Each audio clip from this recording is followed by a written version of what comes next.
Hello everyone, আজকে আমরা আমাদের অ্যাকাউন্টেন্সির ক্লাস 12-এর সিলেবাসটার ফার্স্ট চ্যাপ্টার দিয়ে শুরু করব। এই চ্যাপ্টারটার নাম হলো ইন্ট্রোডাকশন টু পার্টনারশিপ। এবার আমরা পার্টনারশিপ শুরু করার আগে ক্লাস 11 তো আমরা পড়ে এসেছি। এবার আমরা 11-এর কয়েকটা জিনিস একটু মনে করে নিই। আমাদের মনে আছে আমরা 11-এ কী কী শিখেছিলাম? আমরা শিখেছিলাম হলো জার্নাল, লেজার, ট্রায়াল ব্যালেন্স, তারপর আমরা ক্যাশ বুক শিখেছি, ডে বুক শিখেছি, ডেপ্রিসিয়েশন শিখেছি, অনেক কিছু শিখেছি। অ্যান্ড আলটিমেটলি আমরা কি করেছিলাম? ফাইনাল অ্যাকাউন্টস করেছিলাম। মনে আছে তো সবাই? ওই ফাইনাল অ্যাকাউন্টসে আমরা কি করেছিলাম তোমাদের যদি একটু মনে থাকে, আমরা ট্রেডিং অ্যাকাউন্ট বানিয়েছিলাম, প্রফিট অ্যান্ড লস অ্যাকাউন্ট বানিয়েছিলাম এবং ব্যালেন্স শিট বানিয়েছিলাম, কি তাই তো? এবার আমরা যেখানে সোল প্রোপ্রাইটারশিপ দিয়ে শেষ করেছিলাম, পার্টনারশিপ থেকে আমরা সেখান থেকেই শুরু করব। যেমন সোল প্রোপ্রাইটারশিপে আমরা কি করি? আমরা ট্রেডিং অ্যাকাউন্ট বানাই যেখান থেকে আমরা গ্রস প্রফিট পাই। তারপরে আমরা পিএল অ্যাকাউন্ট বানাই, পিএল অ্যাকাউন্টে আমরা কি করি? নেট প্রফিটটাকে বের করি এবং নেট প্রফিটটা বার করে আমরা আমাদের ফাইনাল অ্যাকাউন্টসের last part, that is balance শিটে চলে যাই, যেখানে নাকি আমরা ব্যালেন্স শিটটাকে assets and liabilities find out করে ট্যালি করিয়ে ফিনিশ করে দিই। মানে আমাদের ব্যালেন্স শিটটা কি শো করে? না, আমাদের ব্যালেন্স শিটটা শো করে হলো the true picture of the business concern, তাই তো? আচ্ছা, এবার এখান থেকে আমাদের পার্টনারশিপের শুরুটা হবে। এবার পার্টনারশিপটা কি আমাদের যদি মনে থাকে, পার্টনারশিপটা আমরা ক্লাস 11-এও পড়ে এসেছিলাম। পার্টনারশিপের ডেফিনেশন কি বলে? না, according to the section 4 of the partnership act 1932, partnership is a relation between persons who have agreed to share the profits of a business carried on by all or any one of them acting for all. এর মানে কি দাঁড়ায় বলো তো? মানে আমাদের যে partnership act 1932-তে তৈরি হয়েছিল, ওই অ্যাক্টের আন্ডারে সেকশন 4-এ পার্টনারশিপের ডেফিনেশন দেওয়া আছে যে পার্টনারশিপটা হলো একটা রিলেশনশিপ, যে কোনো রিলেশনশিপ যেখানে নাকি দুজন বা দুই থেকে বেশি লোক একসাথে কাজ করে এবং যারা নাকি এগ্রি করে, যারা নাকি দুজনে মিলে একটা ডিসিশনে পৌঁছায় যে তারা তাদের ফিউচার প্রফিটস বা লসেস যাই হোক না কেন সেটাকে তারা নিজেদের মধ্যে ভাগ করে নেবে এবং এটা কিন্তু ক্যারি অন করবে, বিজনেসটাকে কিন্তু থামিয়ে দেবে না যে একবার প্রফিট বা লস বেরোলো আমরা বিজনেসটাকে ওখানেই থামিয়ে দিলাম। আমরা তাহলে কি করব?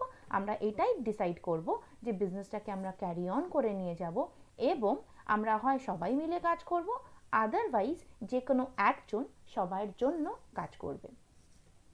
এবার দেখো, তোমরা হয়তো জানো যে পার্টনারশিপ বিজনেসে জেনারেলি কি হয়? Minimum 2 people is required and maximum 20 people for a normal business and for a banking business দুজন থেকে 10 people এর মধ্যে, ঠিক আছে? তাহলে পার্টনারশিপ বিজনেসটা কিসের জন্য আমরা করি? পার্টনারশিপ বিজনেস হলো রিলেশনশিপ যেখানে কি দুটো লোক এগ্রি করে প্রফিটস, ফিউচার প্রফিটস এবং লসেসটাকে শেয়ার করতে এবং বিজনেসটা ক্যারি অন করে নিয়ে যাওয়া হয় for all of them, or যে কোনো একজন কাজ করে। এবার এই পার্টনারশিপ থেকে আমরা কিছু এসেনশিয়ালস পাই। কি কি এসেনশিয়ালস? মানে কিছু কিছু কন্ডিশনস থাকে পার্টনারশিপে। যেমন 5খানা এলিমেন্ট থাকে যেটা নাকি পার্টনারশিপ বিজনেসটাকে মেইনলি কনস্টিটিউট করে। তার মধ্যে প্রথমটা হলো 2 or more person। 2 or more person মানে মিনিমাম দুজন লোক দরকার এবং for a normal business concern 20 people and for a banking business maximum 10 heads। তাহলে ফার্স্ট এসেনশিয়ালটা হয়ে গেল 2 or more persons। Number 2, business motive. Business motive মানে যতজন লোক কাজ করবে তাদের সবার কিন্তু একটাই মোটিভ হতে হবে, that is to carry on the business, বিজনেসটাকে ক্যারি অন করে এগিয়ে নিয়ে যাওয়া। সবাইরই কিন্তু মেন মোটিভটা হতে হবে, মেন অবজেক্টিভটা হতে হবে বিজনেসটাকে চালিয়ে নিয়ে যাওয়া। এবার আমরা থার্ড পয়েন্টে আসি। আমাদের থার্ড পয়েন্ট হলো share of profit or loss and its distribution. এটাই হলো আসল জিনিস যার জন্য কিন্তু আমরা সবাই মিলে কাজ করি, তাই না? আমরা কিন্তু কেউ চাই না যে আমাদের লস হোক এবং লসটাকে আমরা নিয়ে বাড়িতে এসে বসে থাকি। আমাদের মেইন প্রফিট মোটিভ থাকে, তো আমরা কি করব? সবাই মিলে যখন বিজনেসটা করছি তখন আমরা সবাই মিলে প্রফিট অ্যান্ড লসটাকে শেয়ার করে নেব এবং সেটাকে আমরা ডিস্ট্রিবিউট করে নেব। যদি দুজন থাকে দুজনের মধ্যে ডিস্ট্রিবিউশন হবে, যদি 3 জন থাকে তাহলে 3 জনের মধ্যে, আবার যদি 5 জন থাকে আমরা 5 জনের মধ্যে প্রফিট বা লসটাকে শেয়ার করে নেব।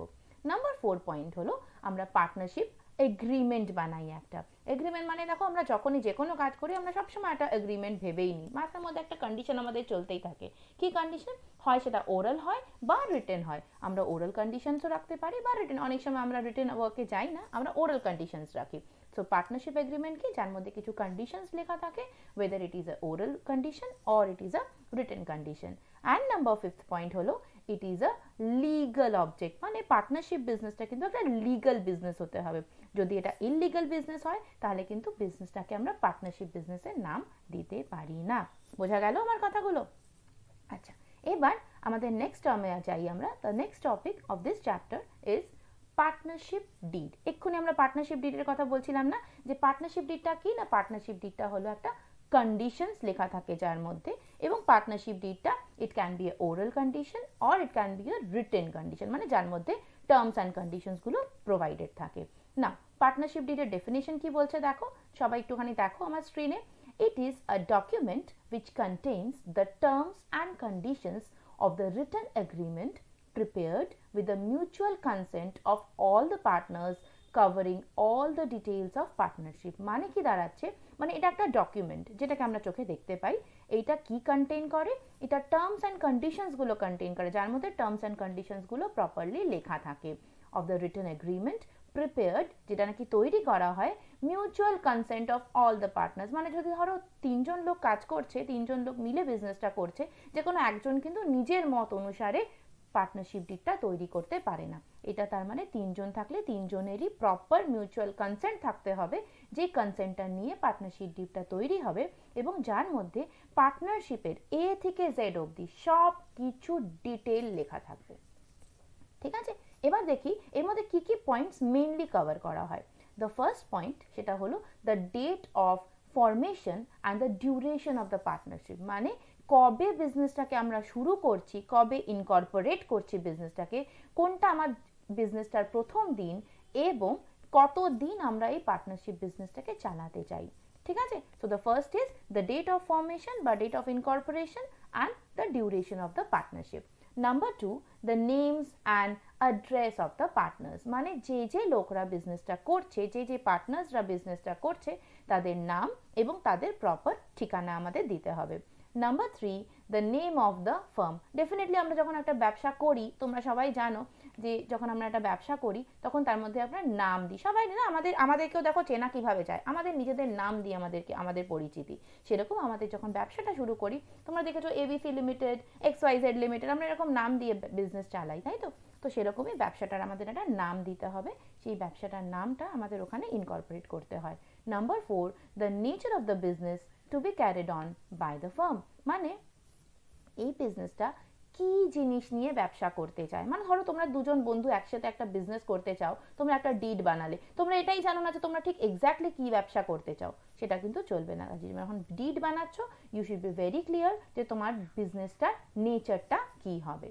Number 5, the amount of capital to be contributed by each partner. যেমন দেখো, ধরো যখন আমরা সোল প্রোপ্রাইটারশিপ বিজনেস করেছিলাম, যেখানে নাকি একটাই মাত্র ওনার থাকে, তখন আমরা কি করেছিলাম মনে আছে, আমরা একটা ক্যাপিটাল ইনভেস্ট করি, যার জার্নাল এন্ট্রি তোমাদের নিশ্চয়ই মনে আছে, cash account debit two capital, যখন নাকি ইনভেস্ট করা হয় বিজনেসে, মনে আছে তো? সিমিলারলি যখন 2জন লোক ব্যবসা করছে, তখন ডেফিনেটলি দুজনেই কিছু না কিছু অ্যামাউন্ট অফ ক্যাপিটাল কন্ট্রিবিউট করবে। তো সেই অ্যামাউন্ট অফ ক্যাপিটাল কন্ট্রিবিউশন যেটা থাকবে, সেটা কিন্তু আমাদের পার্টনারশিপ ডিডে মেনশন করা থাকবে। Okay, number 6, the plan for sharing of profits or losses, মানে ধরো আজকে আমি ভাবছি যে আজকে আমার সাথে আমার বন্ধুর খুব ভালো সম্পর্ক আছে, তো আমরা দুজনে 50-50% শেয়ার করে নেব। আবার কালকে একটুখানি কিছু হয়ে গেল, ভালো লাগছে না বন্ধুকে, আমি বলবো আমি 80% নেবো, তোকে 20% দেবো, এরমভাবে কিন্তু চলবে না।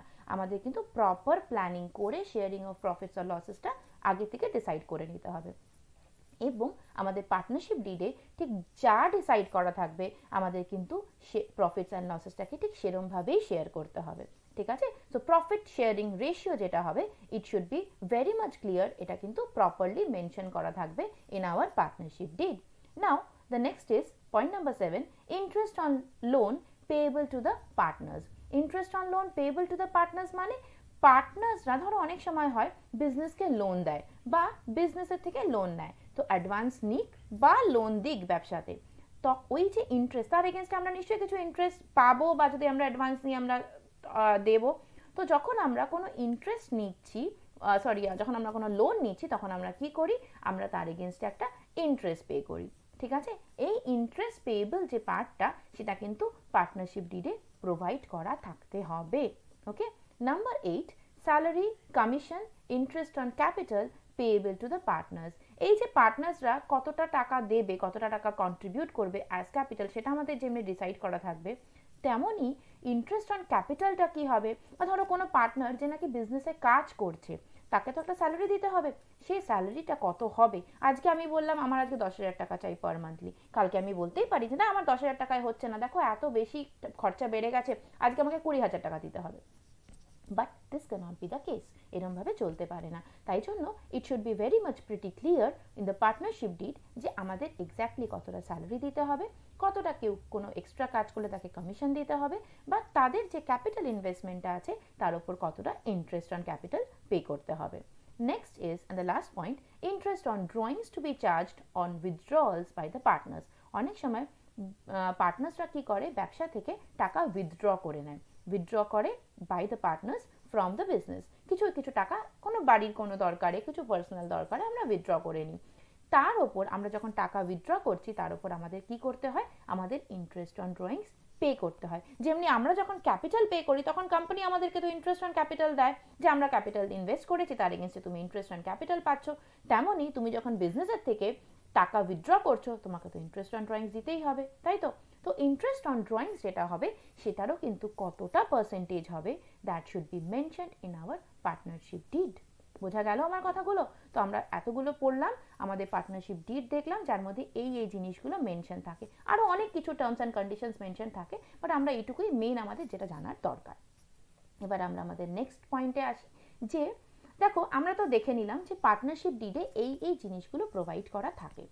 অনেক সময় কি হয় জানো, পার্টনারশিপ ডিডে মেনশন করা নেই, ঠিক আছে, তখন আমরা কি করব, তার জন্য আমাদের কিছু প্রভিশনস দিয়ে দেওয়া আছে in the partnership act 1932, that is provisions of partnership act 1932 দেওয়া রয়েছে, যে যদি অ্যাবসেন্ট হয় পার্টনারশিপ ডিডের মধ্যে মেনশন করা নেই, তাহলে আমরা ঠিক কি কি চুজ করে কিভাবে আমরা এগোবো। তাহলে in the absence of partnership deed, what are the provisions? Number 1, most important one, sharing of profits and losses. কি করব আমরা, তাহলে যতজন পার্টনার্স থাকবে, profits and losses are to be distributed equally amongst the partners. মানে দুজন থাকলে equally 1:1 রেশিওতে, যদি তিনজন থাকে 1:1:1 রেশিওতে হয়ে যাবে। মানে যতজন পার্টনার্স থাকবে তাদের মধ্যে প্রফিটস অ্যান্ড লসেসটাকে কিন্তু ইকুয়ালি শেয়ার করে নিতে হবে। Number 2, interest on capital. No interest on capital will be allowed to any partner. মানে যদি মেনশন না থাকে আমাদের পার্টনারশিপ ডিডে, তাহলে কিন্তু কোনো পার্টনারকে কোনো টাকা দেওয়া হবে না ইন্টারেস্ট অন ক্যাপিটাল হিসেবে। বোঝা গেল? মানে তুমি যত টাকাই ক্যাপিটাল কন্ট্রিবিউট করে থাকো, তোমার যদি পার্টনারশিপ ডিডে কিছু মেনশন না থাকে, তুমি কিন্তু একটা টাকাও পাবে না as interest on capital. Number 3, remuneration two partners. মানে পার্টনার্সদেরকে কোনো স্যালারি বলো, কোনো ফিস বলো, কোনো কমিশন বলো, চাহে তুমি যতই কাজ করো না কেন, তোমাকে কিন্তু কোনো টাকা দিয়ে রেমিউনারেট করা হবে না, যদি তোমার পার্টনারশিপ ডিডে সেটা মেনশন না থাকে। Number 4, interest on drawings. Interest on drawings কি বলছে, যদি পার্টনারশিপ ডিডে মেনশন না করা থাকে, no interest on drawings is to be charge. তুমি টাকা তোলো, যত টাকাই তোলো না কেন, তোমাকে কোনো ইন্টারেস্ট অন ড্রয়িংস পে করতে হবে না। Number 5, interest on loan or advance. এক্ষুনি আমরা বলেছিলাম যদি ইন্টারেস্ট নাও, যদি লোন নাও, তাহলে তোমাকে ইন্টারেস্ট পে করতে হবে, বা যদি কোম্পানি তোমার থেকে অ্যাডভান্স নেয়, কোম্পানি তোমাকে ইন্টারেস্ট পে করবে।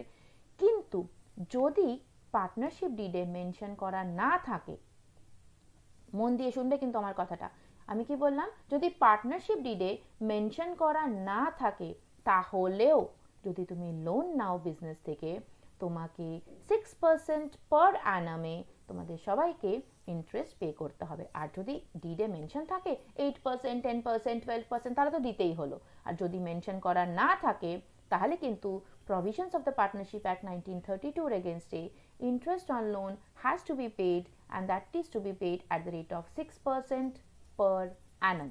ওকে, অ্যান্ড দ্য লাস্ট পয়েন্ট হলো introduction of a new partner. No new partner can be admitted without the consent of all the partners. যদি পার্টনারশিপ ডিডে মেনশন না থাকে, ইন দ্যাট কেস আমরা কিন্তু একজন নিউ পার্টনারকেও ইনক্লুড করতে পারবো না, কাউকে অ্যাডমিট করাতে পারবো না যদি পার্টনারশিপ ডিডে মেনশন না করা থাকে। কখন করাতে পারি?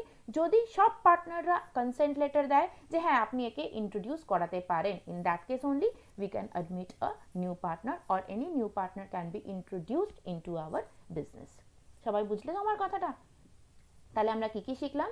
নাম্বার 1 শিখলাম definition of partnership according to the section 4 of partnership act 1932। তারপর আমরা কি শিখলাম? কন্ডিশনস বা এসেনশিয়ালস অফ পার্টনারশিপ। নাম্বার 3 শিখলাম partnership did, and next partnership did যদি না থাকে, in the absence of partnership did, what are the provisions of the Partnership Act 1932? Am I clear? Okay.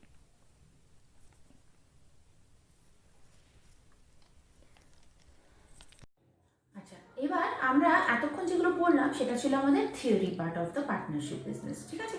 এবার আমরা আসবো আমাদের প্র্যাকটিক্যাল পোর্শন। দেখো, প্র্যাকটিক্যালে আমাদের ফার্স্ট জিনিস যেটা আমরা জানি সেটা হলো আমাদের profit and loss appropriation account বানাতে হয়। প্রফিট অ্যান্ড লস অ্যাপ্রোপ্রিয়েশন অ্যাকাউন্টটা বেসিক্যালি কি বলতো? এটা আর কিছু নয়, it is just an extension of our profit and loss account. মানে যেখানে আমাদের প্রফিট অ্যান্ড লস অ্যাকাউন্টটা শেষ হয় তার জাস্ট পর থেকে শুরু হয় আমাদের প্রফিট অ্যান্ড লস অ্যাপ্রোপ্রিয়েশন। যেমন ক্লাস 11-এ আমরা যখন অ্যাকাউন্টেন্সি পড়েছিলাম সেখানে আমরা ফাইনাল অ্যাকাউন্টস করেছিলাম। আমি একটু আগে বলেছিলাম ওখানে আমরা কি করেছিলাম, ওখানে আমরা ট্রেডিং অ্যাকাউন্ট বানিয়েছিলাম, প্রফিট অ্যান্ড লস অ্যাকাউন্ট বানিয়েছিলাম, আর ব্যালেন্স শিট বানিয়েছিলাম। ছোট্ট করে একটু দেখে নিই।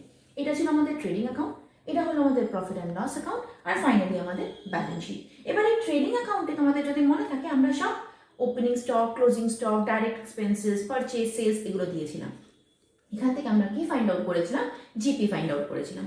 এই জিপিটা কিন্তু আমাদের চলে এসেছিল প্রফিট অ্যান্ড লস অ্যাকাউন্টে, মানে ক্রস দেখো জিপি এখান থেকে আমাদের প্রফিট অ্যান্ড লস অ্যাকাউন্টে ক্রেডিট সাইডে এসেছিল। এবার এই প্রফিট অ্যান্ড লস অ্যাকাউন্ট আমরা কি ফাইন্ড আউট করেছিলাম? নেট প্রফিট বা নেট লস বের করেছিলাম। নেট প্রফিট নেট লস কি করে বার করেছিলাম? সব ইনডাইরেক্ট এক্সপেন্সেসগুলো আমরা প্রফিট অ্যান্ড লস অ্যাকাউন্টে দিয়েছিলাম। সেগুলো দেওয়ার পর যেটা বেরোচ্ছিল সেটা আমাদের নেট প্রফিট। এই নেট প্রফিটটাকে আমরা কি করেছি? এই নেট প্রফিটটাকে আমরা ব্যালেন্স শিটে নিয়ে এসেছি। ব্যালেন্স শিটে আমাদের যদি প্রফিট হতো আমরা ক্যাপিটালের সাথে অ্যাড করে দিতাম, আমাদের যদি লস হতো তাহলে আমরা ওটাকে লসটাকে ডিডাক্ট করে দিতাম। এবার এইটা হলো আমাদের নর্মাল ব্যবসাতে আমরা কি কি করি। এবার আমাদের এখানে কি আছে? এখানে আমাদের অনেকগুলো পার্টনার্স আছে। যদি একজন পার্টনার হতো কোনো ঝামেলা হতো না, সিম্পল আমরা ব্যালেন্স শিটে চলে আসতাম। যেহেতু এখানে দুজন বা তিনজন আছে, প্রফিটটাকে এবার ভাগ করতে হবে, একজনের ক্যাপিটালের সাথে অ্যাড ব্যাক করতে পারবো না। তাই জন্য আমরা ঠিক পিএল অ্যাকাউন্টের পরেই এখানে তৈরি করি আমাদের পিএল অ্যাপ্রোপ্রিয়েশন অ্যাকাউন্ট। এবার দেখো এটা হলো আমাদের পিএল অ্যাপ্রোপ্রিয়েশন অ্যাকাউন্টের ফরম্যাট। এখানে সিমিলারলি যেরকম পিএল অ্যাকাউন্ট হয়, একটা ডেবিট সাইড হয়, একটা ক্রেডিট সাইড হয়, পার্টিকুলার অ্যামাউন্ট। এবার এর মধ্যে এই যে নেট প্রফিট আমরা এখানটায় পেয়েছিলাম, এই নেট প্রফিটটাকে আমরা নিয়ে এসেছি অ্যান্ড এখানে আমরা পোস্ট করে দিয়েছি বাই পিএল অ্যাকাউন্ট বলে নেট প্রফিট ট্রান্সফার। এবার ডেবিট সাইডে টু ইন্টারেস্ট অন ক্যাপিটাল, যে তুমি ক্যাপিটালটা প্রোভাইড করেছো, ক্যাপিটাল ইনভেস্ট করেছো বিজনেসে, তার জন্য তোমাকে ইন্টারেস্ট পেতে হবে একটা, তো বিজনেস তোমাকে ইন্টারেস্ট অন ক্যাপিটাল দেবে। তারপরে তুমি কাজ করছো, তোমাকে বিজনেস স্যালারি দেবে। তুমি এক্সট্রা কিছু কাজ করেছো, তোমাকে বিজনেস কমিশন দেবে। তুমি রিজার্ভ কিছু প্রোভাইড করে রাখতে চাও তোমার ব্যবসার জন্য, অনেক সময় ব্যবসার ফিউচারের জন্য আমরা এক্সপ্যানশন এর জন্য বা যে কোনো খরচা এক্সট্রা যদি আসে হঠাৎ করে, তার জন্য আমরা কিছুটা টাকা সরিয়ে রাখি। সেই টাকাটার জন্য আমরা জেনারেল রিজার্ভ একটা ক্রিয়েট করে রাখি। তো টু জেনারেল রিজার্ভে যদি কিছু পার্সেন্টেজ সরিয়ে রাখতে হয়, then to share of profit, ultimately বা ইন্টারেস্ট অন ড্রয়িংস প্রোভাইড করবো। তারপরে যেরকম লেজার অ্যাকাউন্ট ক্লোজ করে আমরা এই ব্যালেন্সিং ফিগারটা পাবো শেয়ার অফ প্রফিট। এই শেয়ার অফ প্রফিটটাকে আমরা কি করবো জানো? এই শেয়ার অফ প্রফিটটাকে আমরা ডিস্ট্রিবিউট করে দেবো অ্যামাংস্ট আওয়ার পার্টনার্স। আমাদের যদি দুজন পার্টনার থাকে তাহলে দুজন পার্টনারে ডিস্ট্রিবিউট করবো, আমাদের যদি তিনজন পার্টনার থাকে তিনজন পার্টনারে, যা রেশিও থাকবে সেই রেশিওতে আমরা ডিস্ট্রিবিউট করে দেবো। এবার একটা সব থেকে জরুরি কথা যেটা আমরা এইখানে তোমরা কেউ কিন্তু হয়তো খেয়াল করনি, সেটা হলো আমরা একটা টার্ম শিখেছিলাম ইন্টারেস্ট অন লোন। কিন্তু দেখো এইখানে কিন্তু ইন্টারেস্ট অন লোনের কোনো জায়গা নেই, দেখতে পাচ্ছ কোথাও? আমি তো নজরে করতে পারছি না। কিন্তু ইন্টারেস্ট অন লোনটা কেন এখানে শো করা হয়নি? Because interest on loan is a charge against profit and it is not an appropriation of profit. মানে ইন্টারেস্ট অন লোনটা কি? এটা একটা চার্জ এগেনস্ট প্রফিট, তাই জন্য এটা অ্যাপ্রোপ্রিয়েশনের মধ্যে কোথাও আসবে না। I repeat, interest on loan is a charge against profit, মানে এটা হলো লাভের বিরুদ্ধে একটা অভিযোগ বা লাভের বিরুদ্ধে একটা চার্জ, তাই জন্য এটা সবসময় প্রফিট অ্যান্ড লস অ্যাকাউন্টে যায়, না কি আমাদের profit and loss appropriation. It is not an appropriation of profit, এটা কিন্তু লাভের বা মুনাফার কোনো বরাদ্দ নয়, তাই জন্য আমরা পিএল অ্যাপ্রোপ্রিয়েশন অ্যাকাউন্টে ওটাকে কখনো শো করি না। এটা বোঝা গেল profit and loss appropriation account কি করে বানাতে হয়।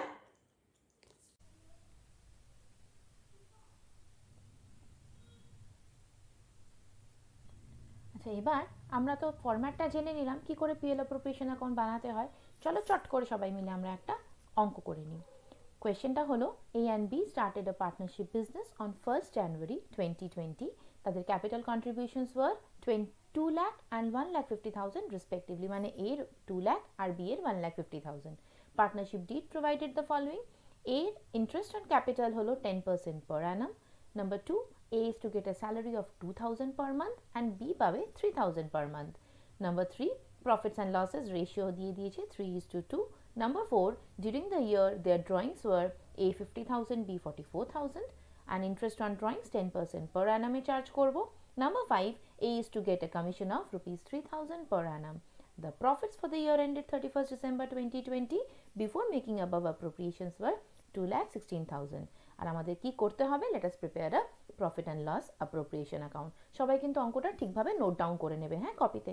এবার আমরা চলো অঙ্কটা সলভ করতে যাই।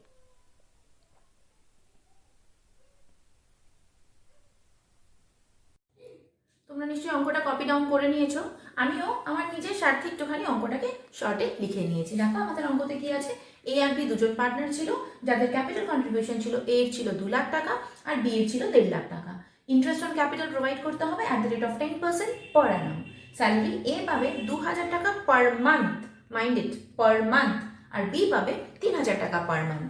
এবার পিএল প্রফিট শেয়ারিং রেশিও কত আছে? 3:2 রেশিওতে প্রফিটটাকে ডিস্ট্রিবিউট করবো। এ ড্রয়িং দেওয়া আছে 50,000 টাকা আর বি ড্রয়িং দেওয়া আছে 44,000 রুপিস। কিন্তু মনে রাখবে ডিউরিং দ্য ইয়ার, আমরা কিন্তু জানি না যে ওরা কবে উইথড্র করেছে। Interest on drawings 10% per Anam আর এর কমিশন দেওয়া আছে রুপিস 3,000 পার অ্যানাম। আর নেট প্রফিট আমাদের দেওয়া আছে 2,16,000 টাকা। এবার আমরা অঙ্কটাতে আসি। নেট প্রফিট কোথায় যায় আমাদের? By PL account. Net profit 2,16,000 টাকা আমরা এখানে ট্রান্সফার করে দিয়েছি, ঠিক আছে। এবার ক্যাপিটাল কন্ট্রিবিউশনে আসি। ইন্টারেস্ট অন ক্যাপিটাল কত বলেছে? 10% পার অ্যানাম। 2 লাখ টাকার উপর 10% মানে হলো 20,000 টাকা। তো আমরা 20,000 টাকা এ কে দিয়ে দিলাম, আর বি কে 1,50,000 মানে 1.5 লাখ টাকার উপর 10% হয় 15,000 টাকা। তো আমরা বি কে 15,000 টাকাও দিয়ে দিলাম। টোটাল দেখো, এর 20,000, বি এর 15,000 মানে আমাদের 35,000 টাকা চলে আসলো। না, স্যালারি 2,000 টাকা পার মান্থ একে দেবো। তো 2,000 টাকা পার মান্থ যদি দিই তাহলে আমরা বছরের কত দিলাম? 24,000 টাকা। তো আমরা এ কে স্যালারি দিয়ে দিলাম 24,000 টাকা, আর বি কে কত দিয়েছি? 3,000 টাকা পার মান্থ দিয়েছি, মানে আমরা 36,000 টাকা। তো মাল্টিপ্লাইড বাই 12 করলে that is this 2,000 per month into 12 করে দিচ্ছি, আর 3,000 পার মান্থ ইন্টু 12 করে দিচ্ছি, তাহলে আমরা পেয়ে যাচ্ছি 24,000 টাকা আর 36,000 টাকা। এবার আমরা আসবো কমিশনে। দেখো কমিশন বলে দেওয়া আছে 3,000 পার অ্যানাম, প্রত্যেক বছরের 1 বছরে 3,000 টাকা। তো আমরা 3,000 টাকা একে প্রোভাইড করে দিলাম। এবার কোনো জেনারেল রিজার্ভ নেই, তো আমাদের জেনারেল রিজার্ভটা এখানে কিচ্ছু আসবে না, আমরা লিখবোই না জেনারেল রিজার্ভ বেসিক্যালি। এবার আসছি আমরা ড্রয়িংসে। ড্রয়িংসে কি হয়েছে দেখো, ড্রয়িংসে ইন্টারেস্ট অন ড্রয়িংস আমাদের প্রোভাইড করতে হবে। ড্রয়িংস কোথাও দেবো না, শুধু ইন্টারেস্ট অন ড্রয়িংস দেবো। ইন্টারেস্ট অন ড্রয়িংস আমরা কি করবো, মন দিয়ে শুনবে কিন্তু, হ্যাঁ। ড্রয়িংস ছিল 50,000 টাকা, তাহলে এর ড্রয়িংস ছিল 50,000 টাকা, 50,000 রুপিস। এর উপর বলেছে 10% পার অ্যানাম ইন্টু 10% বের করলাম, কত হয়? ইট কামস টু 5,000 রুপিস, ঠিক আছে।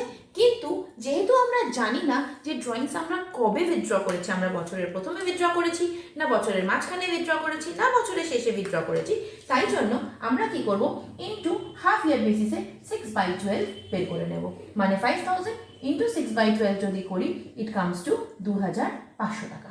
বোঝা গেল? সিমিলারলি ফর বি আমরা কি করছি দেখো, বি এ বলেছে 44,000 টাকা মানে 44,000 rupees into 10% into 6/12 that is 2,200 rupees. So 2,500 টাকা এখানে চলে আসলো, 2,200 টাকা এখানে চলে আসলো। আমরা এবার কি করব, এবার টোটাল আমরা ফাইন্ড আউট করব ব্যালেন্সিং ফিগার। 2,16,000 প্লাস 4,700, 2,20,700, 2,20,700 থেকে 35,000, 60,000, 3,000 মাইনাস করলে ব্যালেন্সিং ফিগার আসছে 1,22,700। This is our total profit, share of profit, that is divisible profit. এই শেয়ার অফ প্রফিটটাকে আমরা কি করব, টু শেয়ার অফ প্রফিট দিয়ে ব্যালেন্সিং ফিগার তো লিখে দিলাম। এবার বলো তো আমরা কোন রেশিওতে ডিস্ট্রিবিউট করব? দেখো প্রফিট শেয়ারিং রেশিও ইজ 3:2, মানে এই 1,22,700টাকে আমি ডিস্ট্রিবিউট করে দিলাম amongst A and B in the ratio of 3:2, 3/5 R 2/5 distribute করে দিলাম। তো আমাদের অ্যামাউন্ট এসে গেল 73,620 আর বি এর পোর্শন আসলো 49,080। তো this is all about our profit and loss appropriation account. বোঝা গেছে সবাই? কোনো প্রবলেম নেই তো? Okay, thank you. আচ্ছা, এবার জাস্ট একটা ছোট্ট জিনিস আমাদের এই চ্যাপ্টারের লাস্ট টপিক, সেটা হলো পার্টনার্স ক্যাপিটাল অ্যাকাউন্ট। দেখো পার্টনার্স ক্যাপিটাল অ্যাকাউন্টটাকে জেনারেলি আমরা দুটো মেথডে ভাগ করতে পারি। একটাকে আমরা বলি ফিক্সড ক্যাপিটাল মেথড, আর একটাকে আমরা বলি ফ্লাকচুয়েটিং ক্যাপিটাল মেথড।